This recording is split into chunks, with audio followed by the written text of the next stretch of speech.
Hello and welcome to A Stitch in Time. Today is Wednesday, January 31st, 2018, and this is episode 46. My name is Carol and I am known as Knits and Pearls on Ravelry. The show notes for this and every episode can be found on the blog and also in the episode thread in the Ravelry group. So if you're interested in something I talk about and you don't find the information you're looking for in either of those places, by all means drop me a line on Ravelry or give me a comment on YouTube and I'll get back to you as soon as I can with the answer. So thank you for tuning in today and thank you so much for your response after last week's podcast. I had told a little story about seeing someone who looked like my dad who had passed away about 2.5 years ago, and I heard back from so many of you, both privately and publicly, and you told me stories that either you or people close to you, things that they had experienced after the loss of a loved one, and it's obviously something that happens a lot, and I would say in most cases brings us comfort. So I really appreciate you sharing those with me. I know they're personal things. I thought I'd share one more story with you. When we were in the funeral home choosing a program for the funeral program for my dad's funeral, there were none with ducks and there were none with fish, two things that he was high up on his list of likes. But we did choose this one that has deer on it because it reminded us of our family summer property. And so we thought that was fitting for him. And we had a lot of people, both from my mom and my dad's side of the family, that came from out of town to attend his funeral. And we had a tea after the funeral, but we wanted to do something more that would bring our families all together and give us a chance to visit. And so we had a barbecue out at our family property, which is only about 17 kilometers from where my parents' home is. And we just cooked hamburgers and hot dogs and got into our jeans and just sat around and had a really great visit. And while we were all gathered in this one area where the barbecue was set up, there was a deer that came to feed just so close to where we all were. There must have been, well, I was trying to figure out, there's between 30 and 40 of us. So, and we're not a quiet family, but this deer came and just fed sort of on the outskirts of where we were for a long time. It just didn't seem disturbed at all by all of us being there. And I didn't realize till months later, my sister actually took a picture of it, so I'm going to put that here. Now, I don't think it was my dad, let's make that clear, but I do like to think it was a sign from him. And it certainly was a special experience for my mom and my sisters and I. It just brought us comfort and just an amazing feeling on what could have been was a difficult day, of course, but it just brought us a lot of joy and comfort. So that's all I'm going to say about that. Let's get into today's episode. First thing I want to talk about is the Agatha Christie Along, which is coming to a close today, January 31st. So if you have any last minute entries, get them in and I'll close the thread probably tomorrow. And then I'll draw for the last winner of that, my next podcast. And also, I have been celebrating my podiversary month this month. I started podcasting a year ago, this month. And so I've been offering up a couple of prizes. The first is this beautiful West Yorkshire Spinners lace weight merino silk, Falkland wool and silk lace weight yarn that was donated by a very generous podcast viewer to use as a giveaway. And then I made a couple of different project bags to match, and the winner gets to choose between this one. It's got this lining here. Or this one. It's got kind of a Victorian theme going on. That's the bottom, and then it just has a very kind of a tone-on-tone lining. So, you know when you try and make something simple and it ends up being more complicated? I really wanted to give YouTube viewers and Ravelry members, which I know don't always overlap, all of you an opportunity to win that. And so I thought I would get you to comment on the blog, and that would be all the entries in one place, and it would make it really easy for me to draw a name. And then this week, just through a series of events, I realized that I just figured anyone could comment on the blog. But it turns out that unless you have a Google, LiveJournal, WordPress, TypePad, AIM, or OpenID ID, you can't post a comment. So I have a feeling that might have made it impossible for some of you to comment, even if you were interested in entering the contest. So if you're not able to post on the blog, please leave me a comment on YouTube or on Ravelry in the episode thread, telling me that you would like to be entered in this draw, and I'll make sure your name goes in. I'm really sorry. I didn't mean to exclude anyone. In fact, I was trying to include everyone. So there's another week left to enter. I will announce the winner on the next podcast, which will probably be next Tuesday. So it'll be early to mid next week anyway. So you have just about a week left to enter. So if you're interested in winning the yarn and one of those project bags, please do go to the blog first, which is there's the address for it there. If you can't leave a comment there, please do leave a comment on the episode thread or on the YouTube episode, and I'll make sure you're entered to win. So there, got that out of the way. Let's jump into things. I'm going to talk about what I'm wearing. I have a couple of finished projects. I have a couple of works in progress. I'm still reading the same old thing, so I probably won't talk much about that. Talk a little bit about, what's up and coming, and a little bit about what happened since I saw you last. So let's jump right in with what I am wearing. This is a sweater that I completed in September 2016. It's called Gabbro, and it's by Carol Feller. And I knit it in Madeline Tosh Merino Light in the Rainwater colorway. I'll stand up so you can get maybe a little bit better view of it. It's a raglan sweater with a little bit of lace detail in the front. And what you can't see, there's a lace panel that runs right down the side, and what you can't see is that it has an asymmetrical hemline. It is high in the back and the front and comes lower on the sides.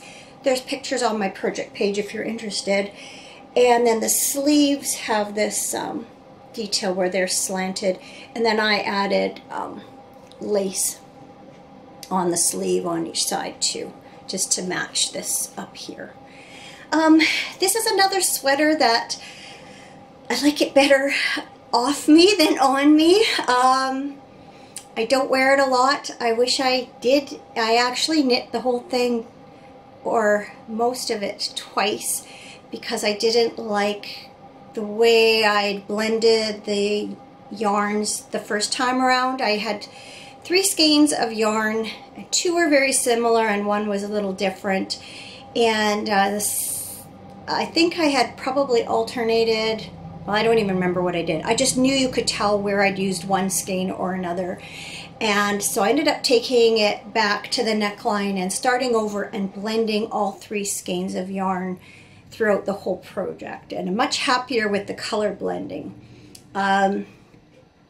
Again, it's a sweater that sits in the drawer, and I am really tempted to just take it out and do something else with it.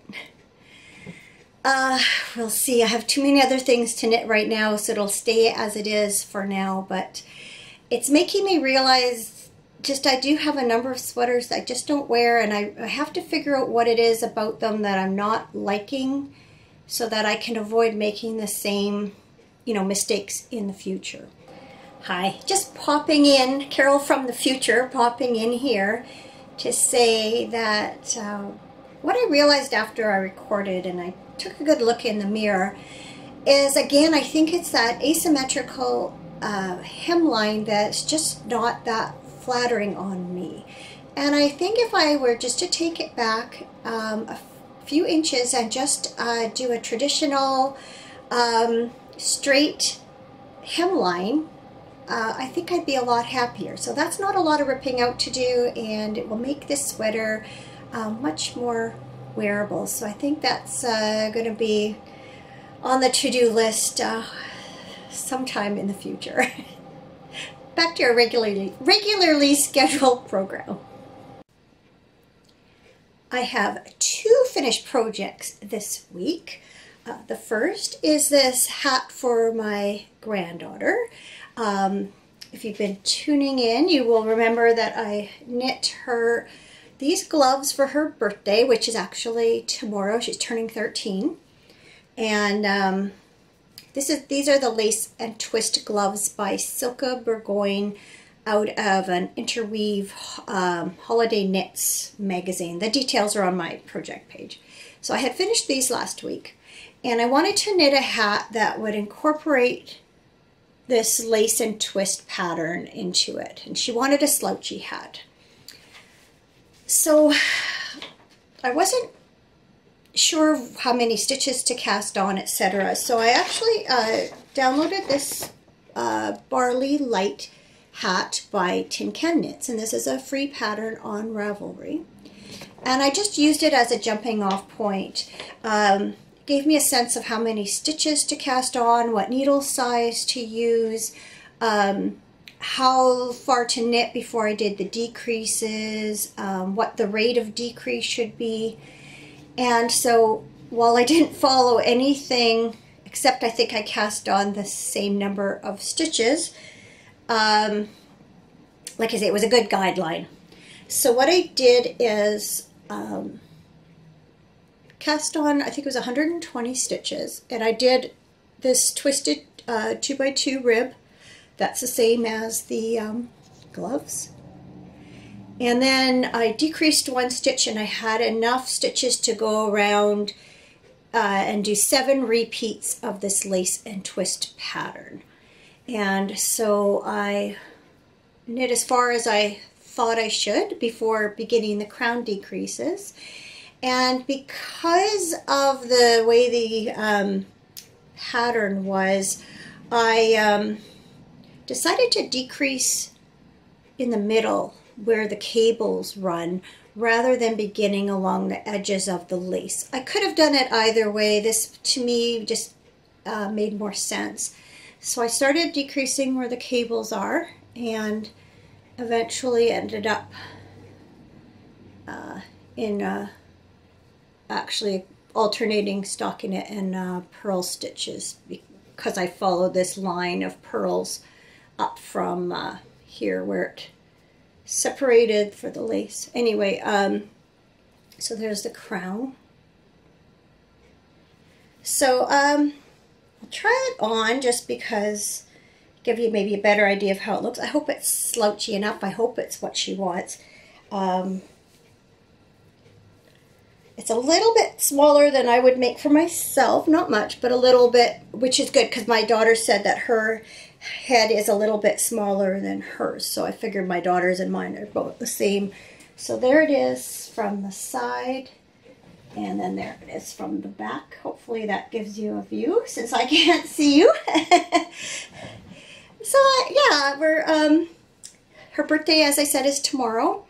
And so my husband and I are going to go over this evening and give her gift. So cross fingers she likes it. So I'm just going to see if my hair needs fixing. It's hard to tell in the camera. So finished object for project number 2. Oh, I guess I should tell you about the yarn.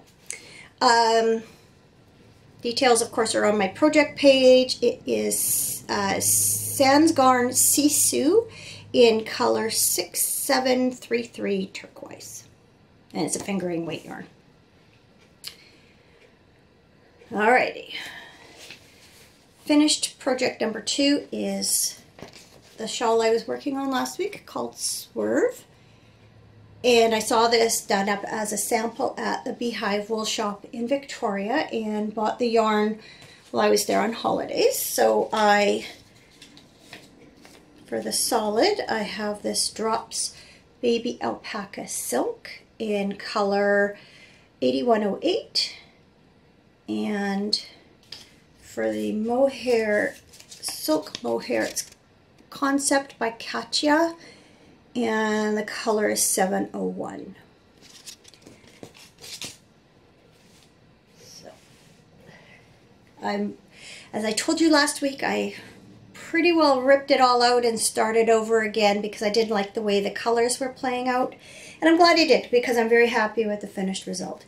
It's still slightly damp from blocking, so I'm not going to wear it, put it on. I don't want to handle it more than I have to, but I did want to show it to you. So this gives you a really good idea of how those swerves look. Swervy stripes. It's achieved by doing short rows. And so you alternate the solid yarn with the mohair yarn in series of stripes. And as you move down the shawl, these mohair stripes get wider and wider. And then, when you finish the mohair section, I'm going to bring it from this side.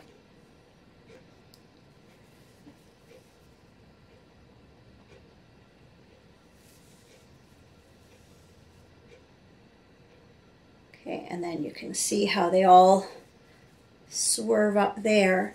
Then you do a whole short row section with the solid yarn to fill in this end of the shawl. You see there's the very end. And then that gives you, in the end, then you just do a little bit more of a border on the end of the stripy section.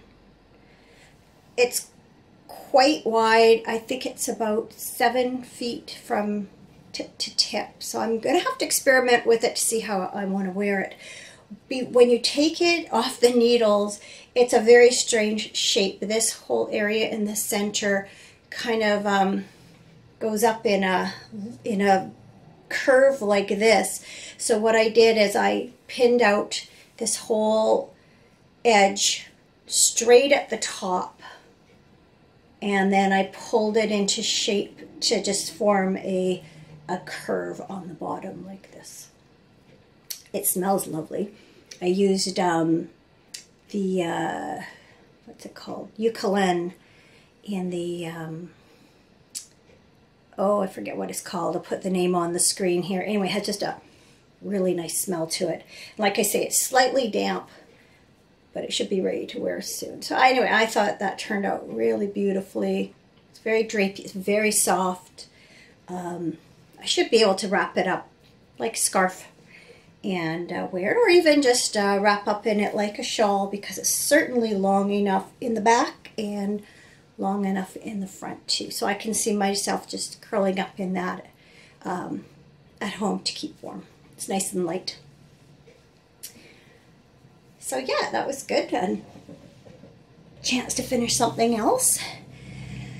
As for works in progress, as I mentioned last week, I was going to cast on a pair of plain socks to work on in the car, and I did. So I used this yarn called from Black Cat Custom Yarn, which is a local to me hand dyer.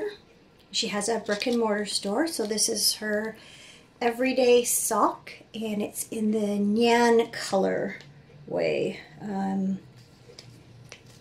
Nyan, which I'm assuming is a reference to Nyan cat, which I've never actually seen, but I read on Wikipedia today that it's some YouTube clip about a cat who has a Pop-Tart for a body and flies around and leaves rainbow stripes behind. So maybe I'll have to check that out one of these days. But I did get quite a bit done. Got my whole leg, and I turned the heel on the way home on Sunday, and got part of the foot started. So I love how this is knitting up. It's so colorful and fun and no pooling. It's just a really fun yarn. So I really enjoyed working on that. And then for my final work in progress, I picked up a project I started last fall. And it's another sweater by Carol Feller called Dusty Road. There it is from the back. There's a view from the front. So it's just a very simple sport weight sweater. It's basically stockinette body with lace sleeves and lace panels that run down either side of the body. Oh, it's got my yarn trapped here. So I'm knitting it in Malabrigo Arroyo, and it's in the Purpurus colorway. I've had this yarn for a few years, so I was happy to find a project for it. Let's see if I can find the front or back. Yeah, this is the front. Has a bit of some short rows in the back to make it stand up more. So it shows up on screen a little bit brighter than it actually is in real life, but as you can see, it's this lovely tonal purple yarn. So there's the body. I've got quite a bit done, and there's the lace pattern for the sleeves, and then that same lace pattern is running down each side of the body, and then you do shaping along on either side of the panel. So I have high hopes for this one. I just realized kind of dissed a couple of Carol Feller sweaters in my last couple episodes, and I don't mean to, because I really love her designs. I think it's more, a lot of it, it's an issue of me and my body and how I feel about how they look on me. So I am hopeful that this one, it's a fairly simple shape, and I think the lace adds nice interest, and I love this color. Yeah, back here, that's probably a better representation of the color. It's not quite so blown out. So, been enjoying working on this because it's just basically, stockinette stitch, and then you just have to do a lace pattern every second row along the side, and every so often you decrease and eventually increase for the waist shaping. So it's pretty straightforward until I get back to the sleeves. But the lace pattern is quite simple also, and quite intuitive, so I don't anticipate any problems there.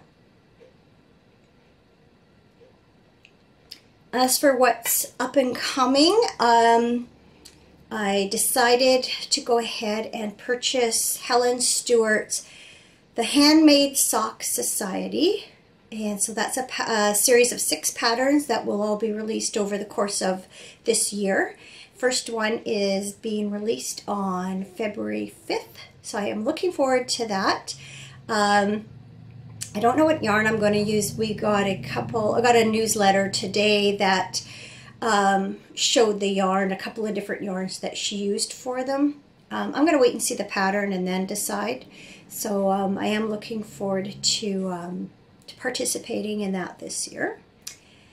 And then my daughter's friend, I had previously made her and my daughter Doctor Who themed project bags because her friend Melissa had purchased some fabric. So she asked if I would do some more, and it's a different Doctor Who fabric. It's like Van Gogh, Starry Night. You can see the TARDIS. I don't even know if I have that the right side up. Yeah, I think so. And then some matching fabric that I'll use for the contrast. So I'm not sure when I'm going to get to those, but I think they'll be fun to sew. So yeah, that's about it as far as knitting and sewing goes. I forgot to bring it in here, but I'm continuing to read Murder in the Mews, also known as Dead Man's Mirror by Agatha Christie. So I'm on the second story. This one I definitely have read before, but I don't remember how it all unfolds. So that's the advantage of reading so many. You mostly don't remember who done it, even if the story is somewhat familiar.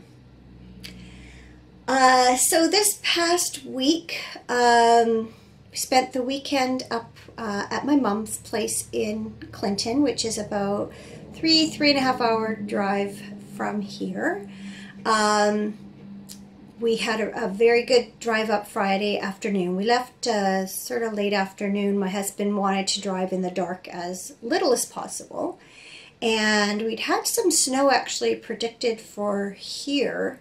So we were trying to avoid any bad weather. And as it turned out, we actually had a really good drive up. And even though there was some snow on the sides of the road, probably starting about 3/4 of an hour from here by highway, the roads themselves were clear. So as it turned out, it snowed overnight Saturday, and it snowed most of Saturday up there. So it was very pretty. My mom and I on Saturday walked over to their library. A woman in town had passed away and had tons of craft supplies. Does this sound familiar to any of you? What might happen when we're gone? So she had quite a large yarn and needle stash, apparently lots of fabrics and other craft items. And so they were having a sort of a sale by donation. Her family was trying to raise some money for her services, I believe. So we walked over. My mom got some yarn. She makes Afghans that she donates to various organizations. That's something she always has ongoing. So she picked up some yarn for that, and I just picked up a couple of circular needles that looked like they might be in the size that I normally work with a lot. And so a lot of the yarns just weren't kind of things that I use. A lot of synthetics, and I mostly knit with natural fibers. So there was quite a bit, so I can imagine. Apparently, somewhere else, like there was a bit of fabric there, but most of the fabric was at another place. So apparently, she had quite a stash. So yeah, good reminder to us to have things sorted and be good to our people who are left behind after we go. They might appreciate it. You know, it's typical small town. It was a lot of just some people who weren't related that just were helping out and volunteering their time to sort things and oversee the sale. So it's kind of a neat experience. So yeah, we went out for dinner with some friends on Saturday evening, and then we played cards both Friday evening and Saturday evening. Friday I won both games handily, and then it kind of, a karma or fate kind of, it evens itself out, and I totally lost both games on Saturday night. So how it is.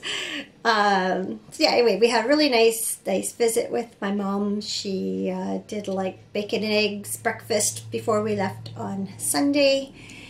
And the roads were a little bit snowy leaving town, and before we got to the next town, there actually was an accident scene. We had to kind of slow down and they had alternating single lane traffic. There were 3 vehicles involved. One was a pickup that was on its side, and it was on one side of the road on its side, and on the other side of the road was its canopy line there. So we're not really sure what happened, except that it was a bit icy, so maybe ice had a factor, or speed. By the time we got to the accident scene, there were just police overseeing the traffic, etc. No ambulances or people standing around, so presumably if they needed care, they had already been taken away by ambulance. So yeah, it's sobering. You know, you always worry a little bit about winter travel, and you definitely have to be careful. There was snow on the road for probably another half hour or more past there, and then it gradually just got warmer and wetter, and we drove home into rain. And I guess they had rain over the weekend, and then we had lots of rain also on Monday night. I'm trying to think. Yeah, Monday night. I think some yesterday too, but especially Monday really came down.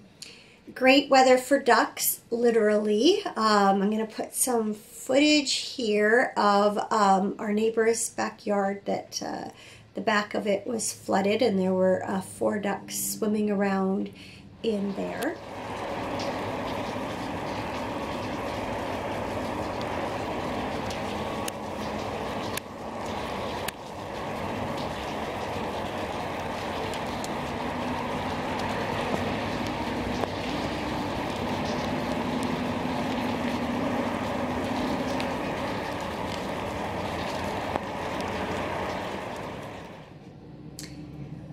So you can see 3 of them are all got their little beaks tucked in against the rain. And later that afternoon, we actually had enough water in our backyard to also have the ducks swimming around in our yard. I'll put a couple pictures here. These are Mallard Ducks. This is the female. And then this one is the male. They're very common. That's probably the most common duck we have around here. I'm assuming North America. I don't know about Europe. You'll have to let me know if that's a duck that's popular over there too. We've also continued to see quite a few eagles out our back, or just in general, just around. I actually went for a walk this morning, and there was, right at the end of our block, there was an eagle in a tree, and I was hoping it was still going to be there when I got back, because I would have grabbed my camera and walked down to the end of the block to get a good picture, but it was gone by the time I got home. But I have been hoping to capture some footage of one flying, and I finally got to do that the other day, so I'm going to put that in here. You'll see right at the end, it flies up into a tree, and there's another eagle, and if you listen, you can hear it actually, one of them making a sound. So I'll put that here.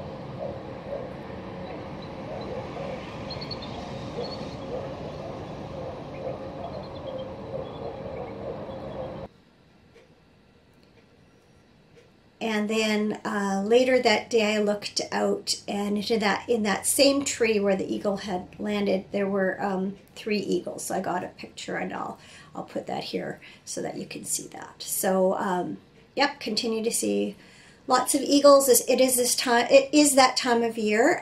They will be nesting soon. They will start laying eggs around mid-February, Valentine's Day.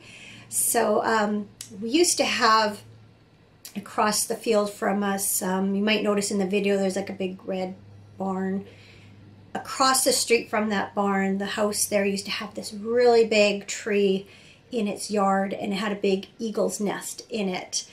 And a couple of years ago, it unfortunately blew down. So we used to be able to see the nest, obviously not up close, but we could see it from our back there. But it's no longer there, unfortunately. So while we were away this weekend, our older son moved back home. He's going to be living here for a few months until he can find a place to purchase.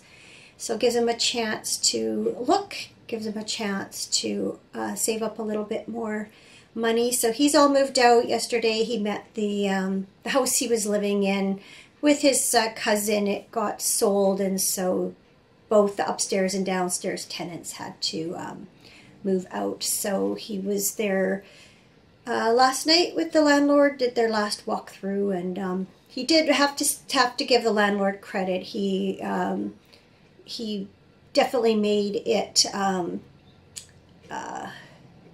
He compensated his renters well for leaving before their lease was up. So it was definitely an incentive to do that.